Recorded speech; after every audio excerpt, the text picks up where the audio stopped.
Tartalo.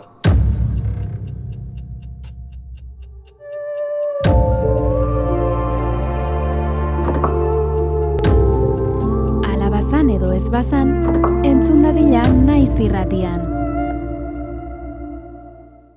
Tartalok herrian ziren neskak eta mutil guztiak akatu zituen. Bueno, bakarri bat falta zen. Eta horrexegatik herriko alkateak bilera bat antolatzea pentsatu zuen, horretarako zen alkateak pentsatzeko, ez? Eta zuen, gaur gaueko 9:00 bileratxo bat egingo dugu herriko plazan, ikusteko, jakiteko, hautatzeko nor joango da Tartaloren bila. Tartalorekin hitz egitea, herriko neskak eta mutil guztiek alkatu dituzte eta ardi guztiek ere lapurtu dituta eta jan ere. Gaueko 9:00 elkartuko gara, eta hantxe, herri osoan, gaueko 9:05 gutxitan nola, herriko plazara joan ziren bakoitza bere alkilarekin, eta hantxe egin zuten borobiltxo bat, eseri ziren, eta alkate agertu zen, eta nor joango da Tartalorekin hitz egitera? Eta herria isili, beti bezala. Eta alkatiak, nor joango da Tartalorekin hitz egitea? Eta herria isilik, eta alkatek esan zuen, zu joango zara Maria? Eta Mariak, ez nik jasarra naiz, nola joango niz Tartalorekin hitz egitea, horrek emango diza plastekokin joango nizegan egite, orduan nor joango da hitz egitera? Eta herria isilik, eta isilik zirenian, hantxe, entzun zan, soinu bat, makuilu baten soinua, kankan, kankan, kankan, eta hantxe, kaletik igotzen zan maiu, hantxe bastokia eta baita atzetik bat, eskua, eta han agertu zen aiton bat, eta aitonak esan zuen, nik joango niz Tartalorekin hitz egitea? Eta herriko jendia farrezka, zu aitona zara, nola, bueno, jangabe dagoen mutil bakarra nere biloba da, Martin, bera joatea, eta herriko jendia, egia da, azkena da, total, bera joatea.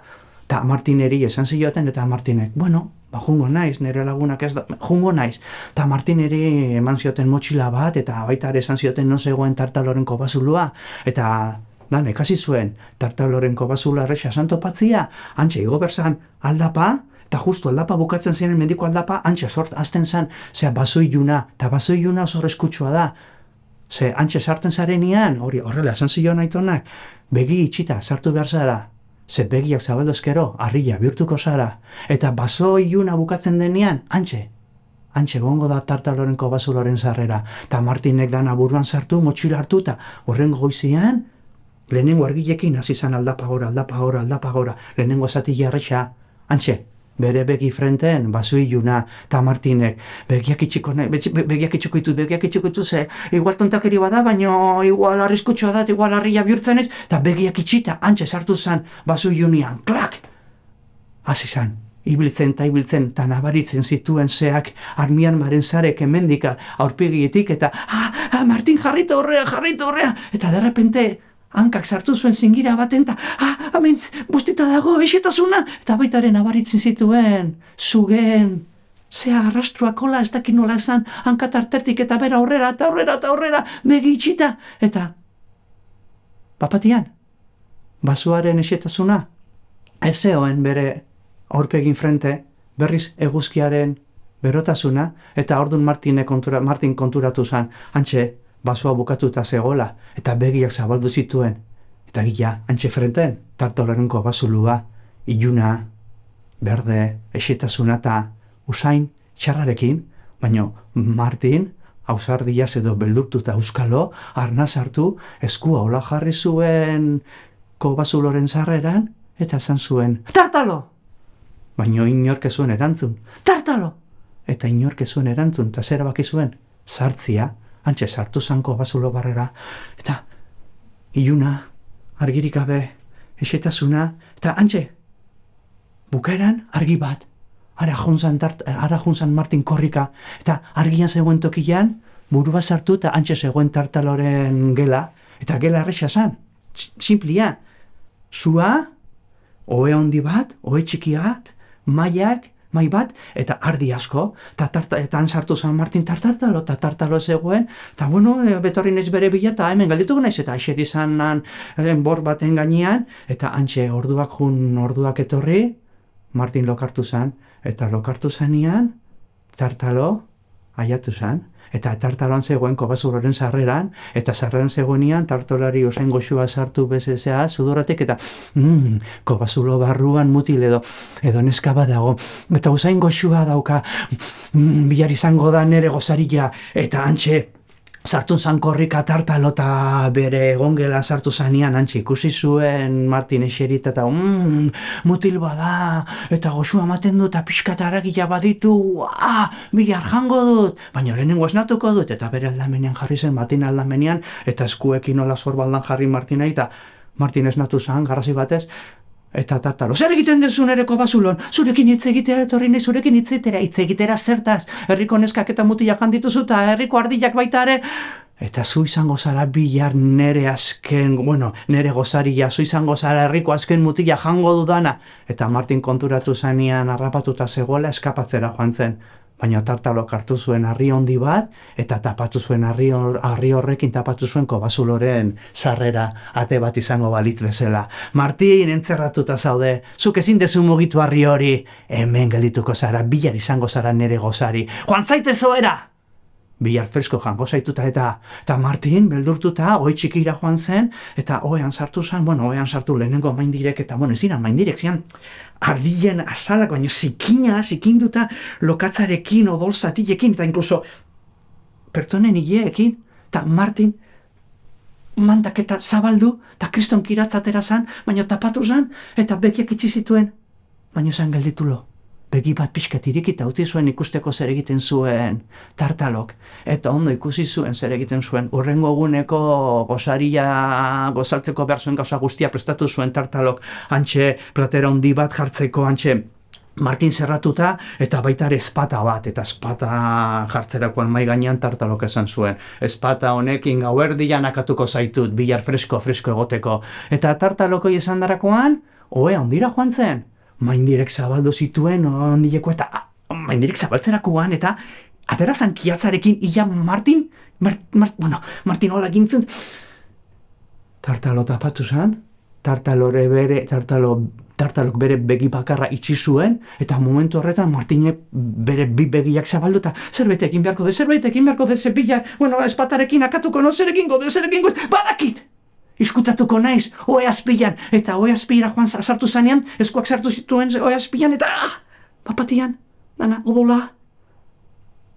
Martinek sartu zuen, antxe, zerraldo baten, bere lagun baten, tripa barruan sartu zuen eskuak, tartalo jandako tripak, eta zerraldo jetera zuen, eta bere lagunek usterakoen esan zion, lagunduko didazu.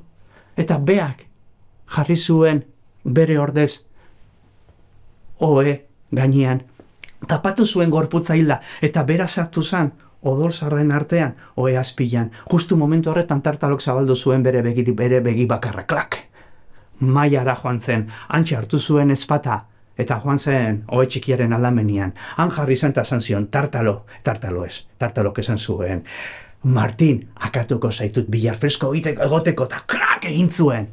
Indarrez, Ze tartalok pasa zuen gorputza, koltsoia, jergoia eta espataren punta hemen gelditu zitzaion Martineri. Martinek ezin arna sartu, arna baritzen zuelako espataren punta. Tartalo joan zen ohera, bere begi bakarra itxi eta justu itxi zuenean Martin atera zan bere eskutalekutik. Eta betirak utzi zuen hemen, arrastro bat. Espataren puntarena. Eta antxe ikusi zuen, eskerrik asko salbatu nazu laguna, baina tartalo dago eta ni biziri nago, eta nik ezin dut ate hori mugitu eta harrapatuta nago. Eta hola urduri zegoenean, derrepentez, hola begiratu zuen, eta zu barruan ikusi zuen. Metalesko makiltxo bat, eta metalesko makiltxo hori punta barruan zegoen, zu barruan, eta gorrian, eta Martinek erabaki zuen egin beharreko egitea.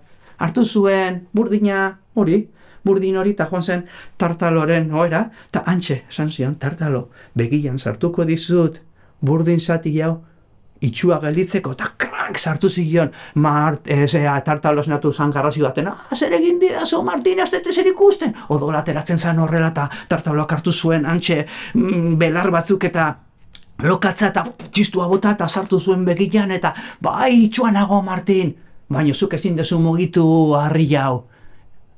Bihar izango zara nere gozari, Igual. Badakizu zer egingo dudan, Martin? Kenduko dut, atea bezala dakadan harri hori, eta ni jarriko naiz ate bat izango banitz bezala. Eta hemen barruak ardila daude eta zu. Eta banan aterako ditut ardilak. Eta azkena zu izango zara, eta berdin nere gozari izango zara. Martin dardaraz izan, beldurtuta. Eta tartalok esan zuena bete zuen. Harriak kendu, eta bera jarri zan, ate bat izango balitz bezala. Eta antxas izan.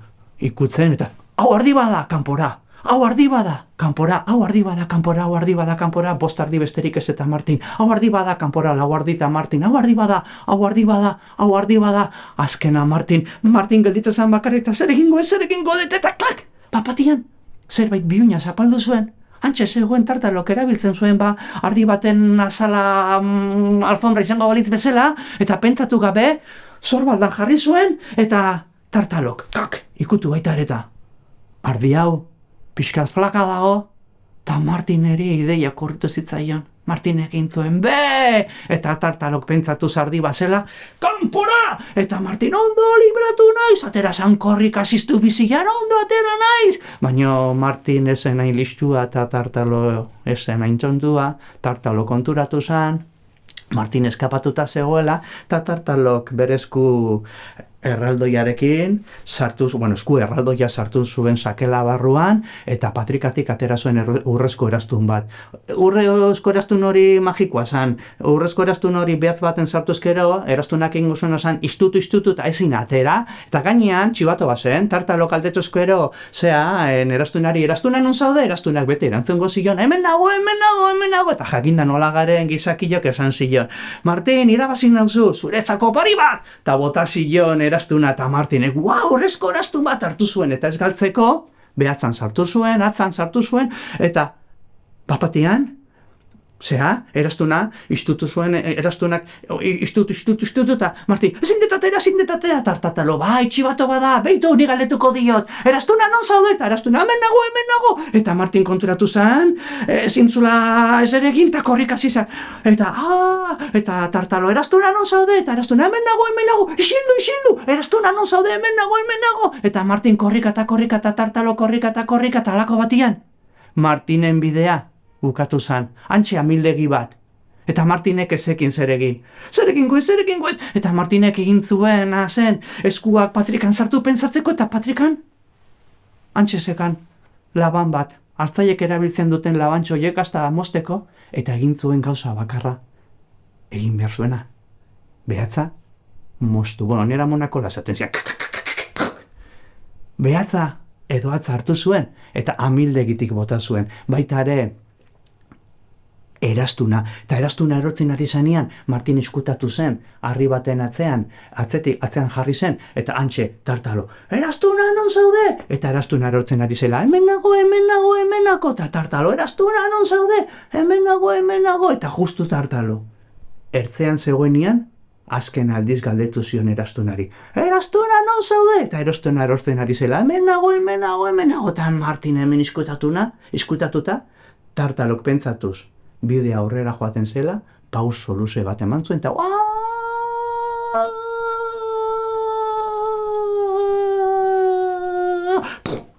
tortilla de tartalo. Horrela kontatzen ziaten nire etxean, eta nik horrela kontatu dizuet.